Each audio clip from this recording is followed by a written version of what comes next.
ini? Ada hubungannya semua ya? Alhamdulillah.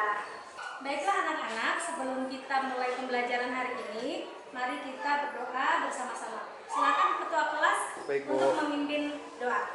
Di tempat duduk, siap, baca doa, dimulai. Bismillah.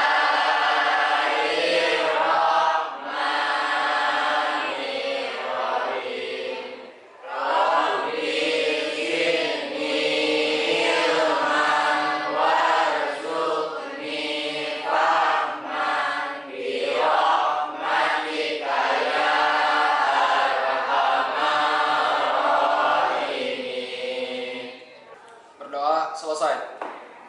Baiklah anak-anak semuanya, sebelum ke materi seperti biasa kita membaca ayat Quran bersama-sama.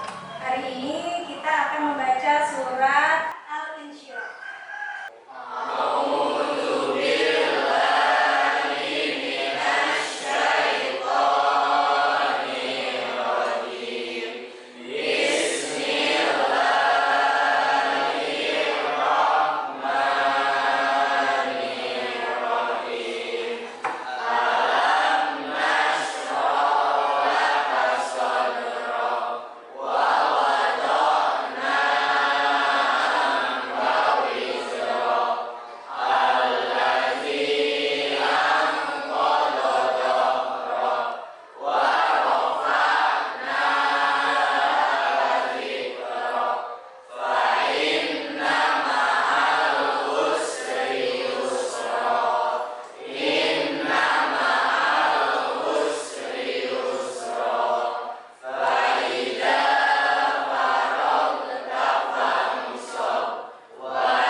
sendiri dan wajib disampaikan kepada umatnya.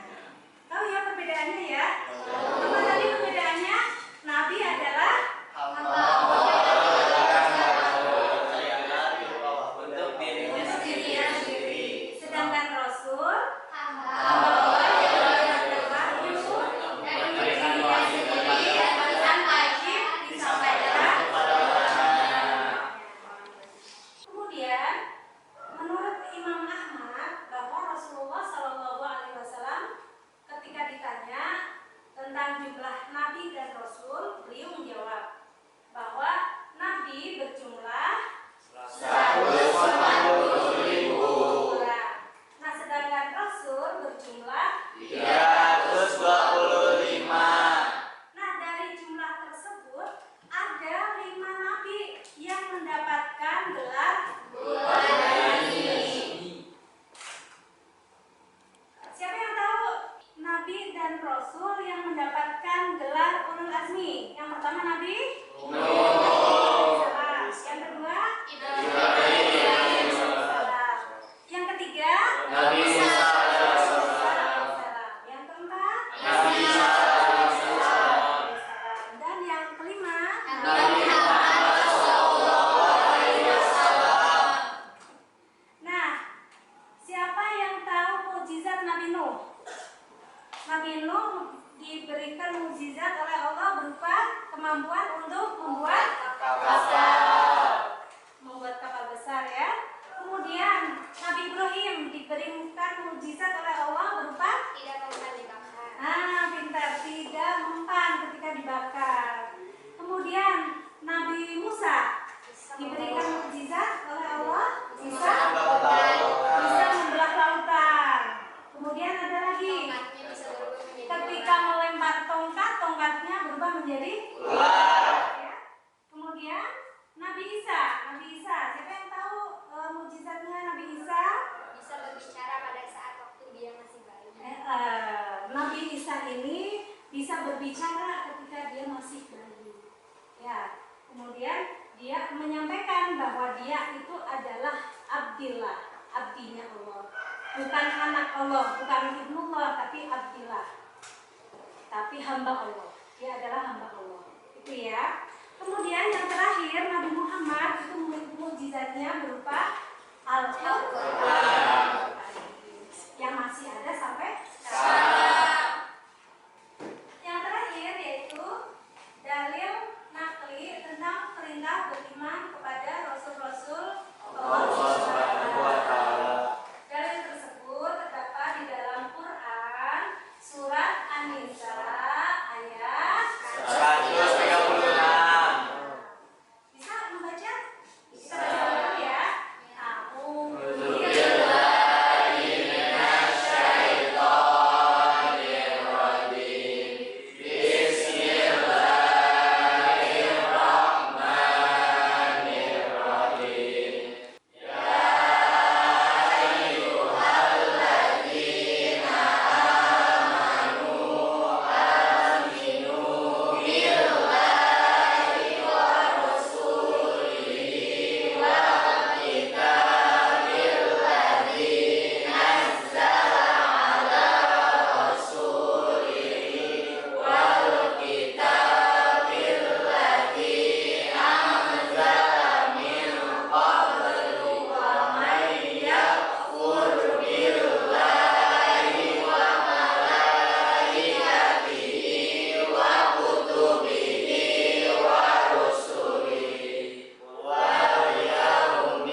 Muhammad dan kepada kitab Al-Quran yang diturunkan kepada Rasulnya serta kitab yang diturunkan sebelumnya. Barang siapa ingkar kepada Allah, malaikat-malaikatnya, kitab-kitabnya, rasul-rasulnya, dan hari kemudian, maka sungguh orang itu telah tersesat sangat jauh. Quran Surat An-Nisa ayat 136. Jadi sebagai orang yang beriman, kita harus selalu meyakini adanya Rasul-Rasul utusan Allah. Dan kita sebagai muslim yang baik harus mengikuti ajaran Rasul-Rasul Allah. Baiklah, sebelum ditutup, Ibu akan memberikan beberapa pertanyaan kepada kalian. Yang pertama, tadi pengertian iman kepada Rasul-Rasul Allah, siapa yang tahu? Ya, Kristiani. Iman kepada Rasul berarti meyakini bahwa Rasul itu benar-benar utusan Allah Subhanahu wa Ta'ala yang ditugaskan untuk membimbing umatnya ke jalan yang benar agar selamat di dunia dan akhirat. Kemudian perbedaan antara Nabi dan Rasul, siapa yang tahu? Boleh menjawab ya? Boleh. Nabi adalah hamba Allah yang diutus dan untuk dirinya sendiri. Sedangkan Rasul adalah hamba Allah yang diutus untuk dirinya sendiri dan wajib disampaikan kepada umatnya. Iya. Yang lain bisa menyebutkan perbedaan? Coba bareng-bareng perbedaan antara Nabi dan Rasul. Nabi adalah hamba Allah yang diberi wahyu untuk dirinya sendiri. Sedangkan Rasul Allah yang diberi wahyu untuk dirinya sendiri dan wajib disampaikan kepada umatnya. Ingat ya, siap. Kemudian yang ketiga, siapa yang masih ingat Nabi dan Rasul yang mendapatkan gelar Ulul Azmi? Saya Bu. Ya. Nabi Nuh, Nabi Musa, Nabi Ibrahim, Nabi Isa, dan Nabi Muhammad SAW. Ya, jadi ada 5 ya, Nabi dan Rasul yang mendapatkan gelar Ulul Azmi. Yang pertama Nabi Nuh.